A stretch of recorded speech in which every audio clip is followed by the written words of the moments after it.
Welcome to the deep dive. Today we're really getting into a set of revision notes, specifically focusing on delirium tremens. That's right. Think of these notes as, well, kind of a roadmap for understanding DT, everything from the basics right through to clinical management. And our goal here, our mission for this deep dive, is to unpack all that information for you.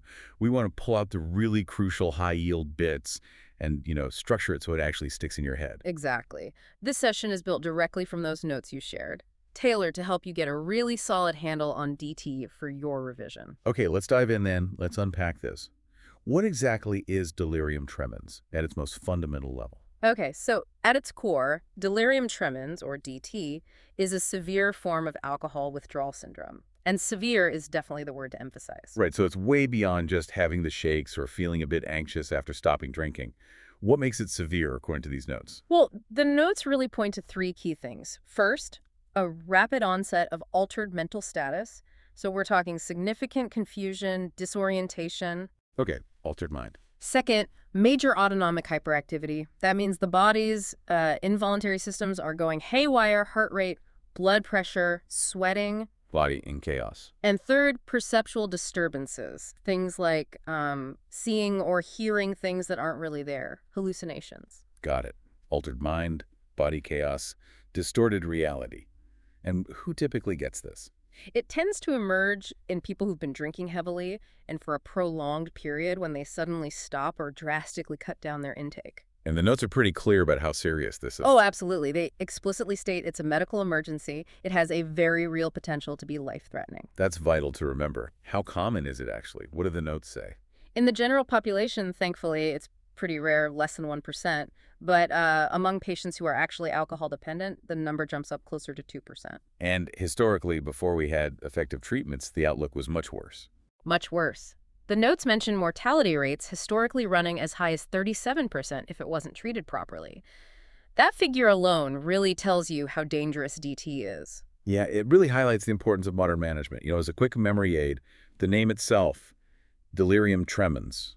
Delirium obviously points to that confusion, the altered mental state. Right. And tremens, that could make you think of the physical tremors, but maybe also the tremendous danger historically if left untreated. That's actually a pretty good way to link the name to the core features and its serious nature. Okay, so that covers the what. Now let's shift to the why. What actually triggers DT based on this material? So the main trigger is that abrupt stop or significant reduction in drinking after a long period of heavy use. The notes explain it involves something called neuroadaptation. Neuroadaptation. So the brain actually changes its baseline because alcohol is always there. Precisely. The brain adapts to the constant presence of alcohol, which acts as a depressant, kind of boosting the inhibitory signals.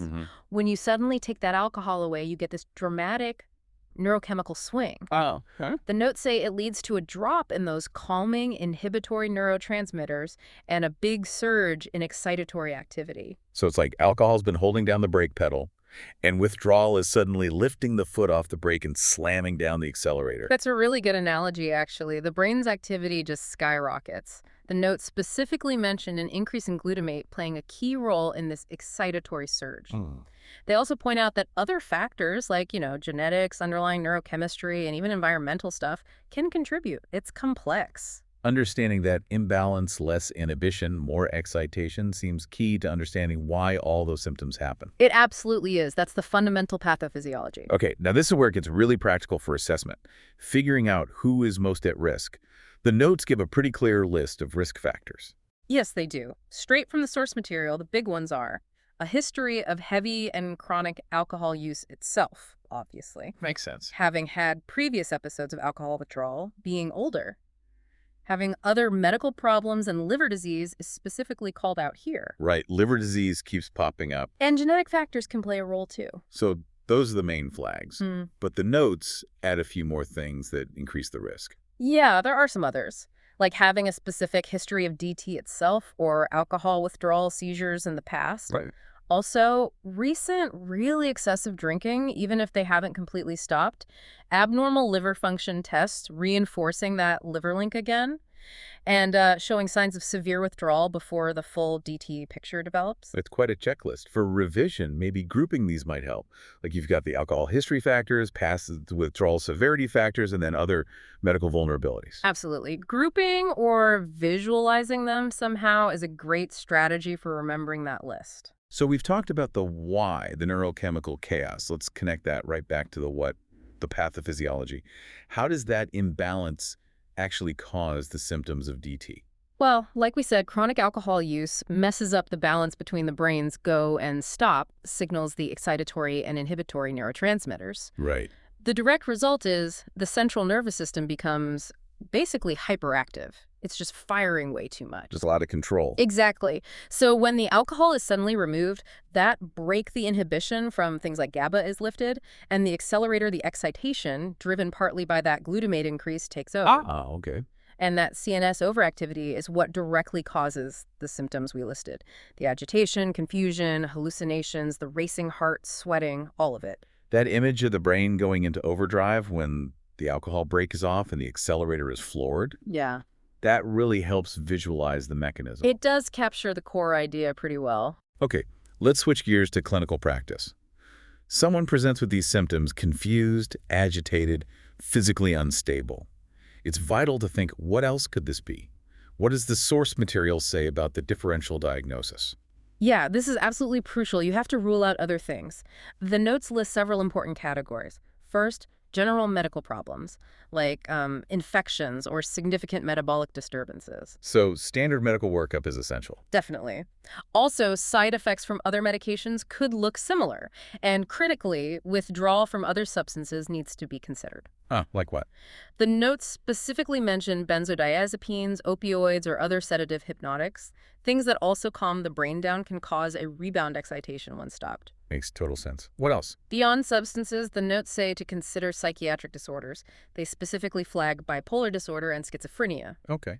And finally, various neurological conditions are on the list too, things like dementia, stroke, or even encephalitis, an infection of the brain itself. That's a broad list.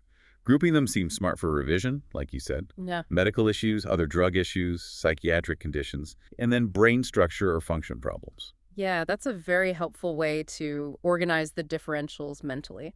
Let's zoom out again and look at the bigger picture, epidemiology.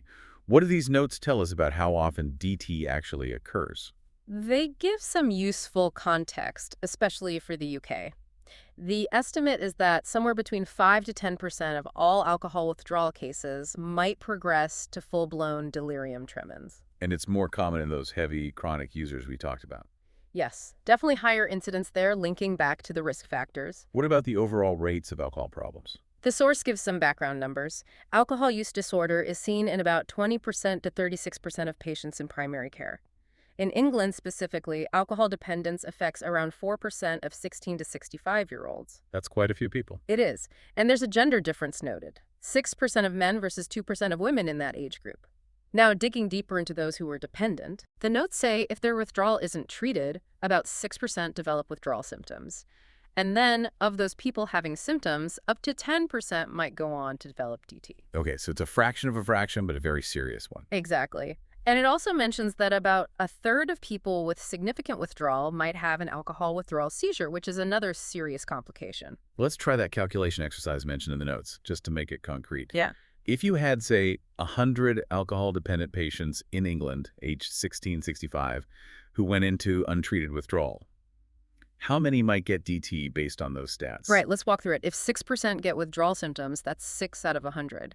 Then, if up to 10% of those 6 get DT, well, 10% of 6 is 0.6.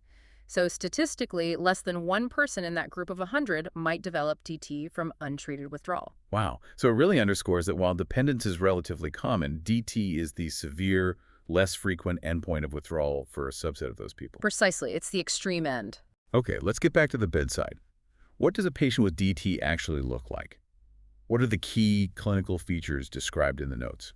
They give a pretty detailed picture. For altered mental status, you're seeing profound confusion, disorientation, difficulty paying attention, the core delirium, Right. then the autonomic hyperactivity, really noticeable sweating, a fast heart rate tachycardia, high blood pressure hypertension, and often a fever. The body system's clearly out of whack. Definitely. And those perceptual disturbances we mentioned, visual or auditory hallucinations are common, sometimes delusions too. What else? Other things you'll likely see are tremors, restlessness, significant agitation and irritability, major problems sleeping, and sometimes nausea or vomiting. And in the really severe cases, seizures can happen too. And when does this usually kick in after they stop drinking? The notes typically point to an onset between 24 and 72 hours after cutting back or stopping alcohol, so Yeah. usually day 2 or 3. What might you find on a physical exam apart from those specific DT symptoms? Well, you might see signs pointing towards chronic alcohol use itself, or signs of underlying liver disease.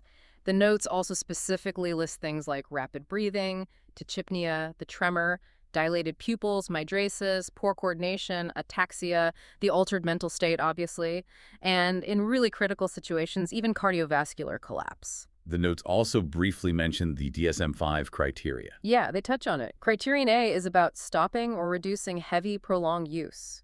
Criterion B lists those key symptoms we've been discussing, the autonomic signs, tremor, insomnia, nausea, vomiting, hallucination solutions, agitation, anxiety, and seizures. Then C and D just say it causes significant problems and isn't due to something else. That list is helpful. Again, for remembering, grouping seems useful. Maybe mental symptoms, physical autonomic symptoms, and behavioral changes. Yeah, thinking about it in those clusters, mind, body, behavior definitely helps organize that list of features. Okay, so you suspect DT based on this picture. What investigations do the notes say are needed? Well, the absolute first thing is always the clinical assessment. You need a thorough history, a good physical exam, and you really need to dig into their alcohol use and withdrawal symptoms. That's step 1. Clinician's judgment first. Then what about tests? Labs are vital. Blood tests to check liver function. So that directly answers the question about why imaging might be needed. It's to exclude those other serious neurological mimics. Puts it right in context. All right, so DT is identified. How do we manage it? What's the core approach based on these revision notes? The approach is really twofold.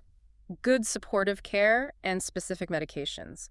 Supportive care means things like making sure the environment is safe and calm, keeping the patient hydrated, ensuring they get nutrition, and correcting any electrolyte imbalances. Just managing the basics while the body is going through this. Pretty much. And then medications are absolutely key. The notes are very clear. Benzodiazepines are the mainstay of treatment. Why benzos?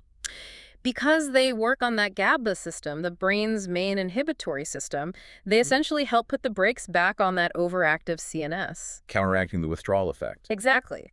The notes mention 2 ways of dosing them. Symptom-triggered, where you give meds based on how severe the withdrawal symptoms are using a scale, or a fixed-dose taper where the dose is gradually reduced over time. And it's not just about meds, right? No, the notes emphasize a multidisciplinary approach is best involving addiction specialists, maybe psychiatrists, and experienced nurses. And because it's so serious, hospitalization is usually needed, especially if symptoms are severe. There are complications, or safety is a concern.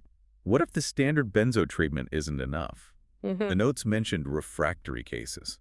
Right. For those tough cases where benzos aren't fully controlling the symptoms, the notes outline stepping up treatment. This could mean using other sedating agents like phenobarbital, propofol, or dexmedetomidine. The stronger stuff. Yes. And a really crucial point they make is to actively look for and treat coexisting Wernicke's encephalopathy, that's the thiamine deficiency, often using high-dose IVB vitamins like Pabernex. Addressing the nutritional side is critical, too. Absolutely. And if things are still really difficult, the notes mention considering intensive care or getting anesthetics involved for deeper sedation. Okay. And what about monitoring and follow-up? Continuous monitoring is essential until they're stable. The notes mention using tools like the CIWA-R scale to track symptoms and guide treatment adjustments. Checking blood sugar and vital signs frequently is also standard. And after they get through the acute phase? Follow-up is vital. Referrals are key to community addiction services, maybe groups like AA, therapy like CBT, and psychiatric assessment to manage underlying depression or anxiety and support ongoing abstinence. Okay, for management, I'm thinking that SBM idea helps. S for supportive care, B for benzodiazepines and the backup options for refractory cases, and M for monitoring and multidisciplinary follow-up. SBM. Yeah, that's a neat way to capture the core management strategy from the notes. Lastly, what's the prognosis? What's the likely outcome for someone with DT, And what are the potential bumps in the road, the complications? The prognosis, the notes say, really depends on how severe it is, any other health problems the person has, and this is key how quickly treatment is started. But generally with modern treatment, the outlook is much better than it used to be. Oh, definitely. The notes state that most people, with the right treatment and support, recover within several days, up to about a week. That huge drop from the old 37% mortality rate is really down to recognizing and treating it promptly. It really is. But even with better survival, complications can still happen during the acute illness. Things like aspiration pneumonia, cardiovascular problems due to that autonomic instability, seizures or injuries from falls or agitation. And the specific mortality rate now. The notes cite a figure of less than 5% mortality with early recognition and treatment. Still a serious condition, but a vast improvement. Okay, so we've done a pretty deep dive through these revision notes on delirium tremens. We've covered the definition, that severe withdrawal state, the why behind it with the neurochemistry, who's most at risk, what it actually looks like, how to investigate it, and crucially, the management supportive care, benzos, escalating if needed, plus the outcomes and risks. Yeah, we've tried to synthesize all that key information from the notes for you, structuring it logically to hopefully make it stick for revision. So what's the big takeaway here? I think these notes really hammer home that even though treatments have improved survival dramatically, DT is still a major medical emergency. It's a really stark example of how chronic substance use can fundamentally change brain function with severe withdrawal consequences. Absolutely. It demands fast recognition and aggressive, well-managed treatment. Which kind of raises a final thought, doesn't it? What's that? Well, even with these effective protocols and much better outcomes than in the past, what are the ongoing challenges in actually identifying everyone who's at high risk early enough in their withdrawal? Before they even get to the point of full DT and its potential complications, how do we catch them sooner? That's a really important question to think about as you continue your learning. Hopefully this deep dive into the notes has been useful for your revision. And for more deep dives and revision materials to help you prepare, don't forget to check out PassThemSRA.com and FreeMSRA.com.